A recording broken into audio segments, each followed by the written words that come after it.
हम लोग प्रस्तावना में देखते हैं, प्रस्तावना में हर आयोग में या हर एग्जाम में एक प्रश्न निश्चित रूप से पूछा जाता रहा है। तो ये एक प्रश्न हमारा तैयार होना चाहिए।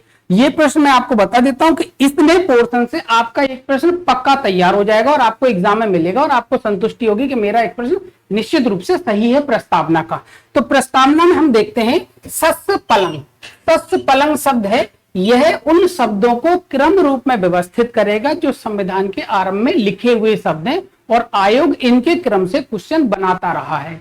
अगर हम लोग सस्य पलंग की टेक्निक या तरकीब अपने दिमाग में बैठा लेते हैं, एक सा, दूसरा सा, पा, ला और गा, तो सस्य पलंग हम याद रखेंगे। पहले वाले सा से आती है संप्रभुता पहले स्थान पर, दूसरे सा से आती है दूसरे स्थान पर समाजवादी, तीसरे स्थान पर पा लिखा हुआ है तो आएगा पंथ निरपेक्ष शब्द, चौथे स्थान पर ला लिखा है तो लोकतंत्र भी लिखा हो सकता है और लोकतंत्रात्मक भी लिखा हो सकता है, और गा से आती है गणराज्य व्यवस्था या गणराज्य। ये 5 शब्द लिखे होंगे तो हम सस्य पलंग से याद रखेंगे।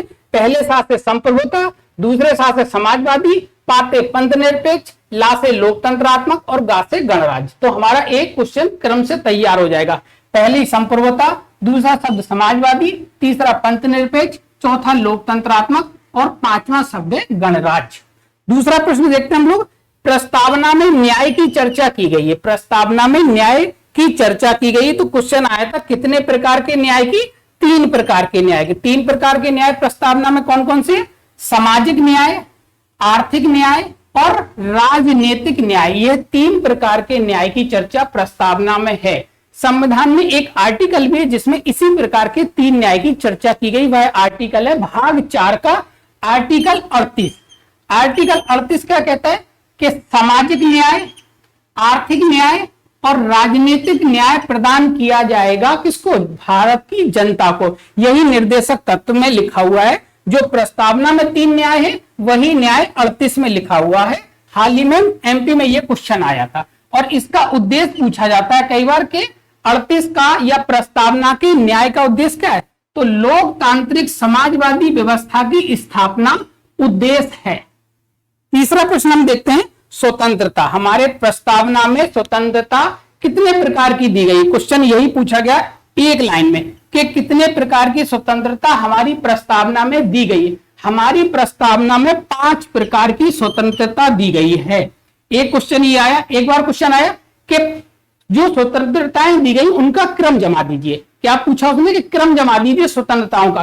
तो हमारी प्रस्तावना में जो स्वतंत्रताएं दी गई है, सबसे पहले विचार की स्वतंत्रता, फिर विचार को अभिव्यक्त करने की स्वतंत्रता, फिर अभिव्यक्ति पर विश्वास करने की स्वतंत्रता, फिर अपने विश्वास को धर्म के रूप में मानने की स्वतंत्रता और धर्म की उपासना करने की स्वतंत्रता। तो पहला स्वतंत्रता विचार की पहले नंबर पर रखा गया है, दूसरे नंबर पर अभिव्यक्ति की स्वतंत्रता रखी गई है, तीसरे नंबर पर विश्वास की स्वतंत्रता, चौथे नंबर पर धर्म की स्वतंत्रता और 5वें नंबर पर इसकी अभिव्यक्ति की स्वतंत्रता रखी गई है। इसी प्रकार की स्वतंत्रता हमारे संविधान के भाग 3 में, कहां पर? भाग 3 में जहां मौलिक अधिकार दिए गए हैं वहां पर भी दी गई है हमें स्वतंत्रता। कौन से आर्टिकल में? आर्टिकल 19 में भारतीय नागरिकों को स्वतंत्रता दी गई है। कितने प्रकार की दी गई? यहां पर जो स्वतंत्रता दी गई वो 6 प्रकार की है, जबकि प्रस्तावना के अंदर स्वतंत्रता 5 प्रकार की है और आर्टिकल 19 में स्वतंत्रता 6 प्रकार की है। कौन कौन से 6 प्रकार है वे? तो व्यक्ति को अपनी वाक एवं अभिव्यक्ति की स्वतंत्रता दी गई है। दूसरा, सम्मेलन समारोह करने की स्वतंत्रता, जुलूस निकालने की स्वतंत्रता दी गई है। तीसरे नंबर पर व्यक्ति को संघ बनाने की स्वतंत्रता दी गई है। चौथे नंबर पर संचारण या आबाद रूप से घूमने की स्वतंत्रता दी गई है। 5वें नंबर पर दिए गई व्यक्ति अपने जीवन अर्जन के लिए किसी भी व्यक्ति या उद्योग या व्यापार को कर सकता है। 6वें नंबर पर पूरे भारत में वह व्यक्ति निवास कर सकता है जम्मू कश्मीर के सहित। तो ऐसी 6 स्वतंत्रताएं 19 में दी गई हैं। तो अगर आप इसको तैयार करते हैं तो आपका निश्चित रूप से एक प्रश्न प्रस्तावना से नहीं छूटेगा, ये गारंटी है। धन्यवाद।